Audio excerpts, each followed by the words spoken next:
Referee whistles and raises the hand. This means the server can now serve the ball. The referee points to the team that will serve. Teams switch sides of the court after the set or the a team asks for a short break to rest or talk strategy.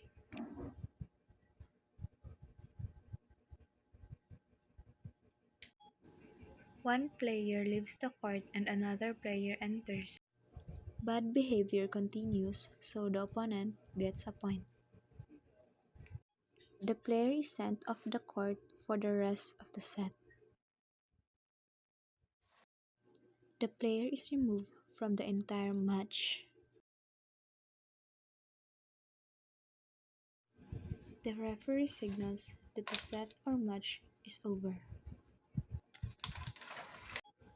The server fails to toss or release the ball correctly.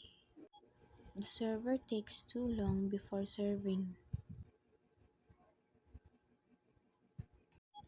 Players block or screen illegally, preventing the opponent from seeing the serve.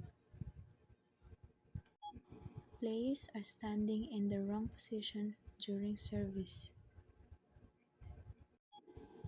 The ball lands inside the court or in the line. The ball lands outside the court. Ball is held or thrown inside of it.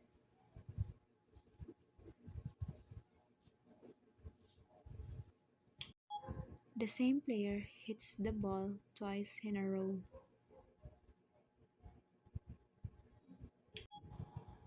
A team hits the ball more than 3 times. A player touches the net during play. A player reaches into the opponent's space illegally.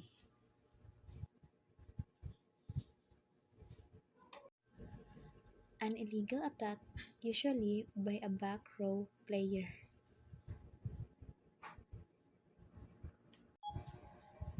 A player crosses under the net and interferes with play.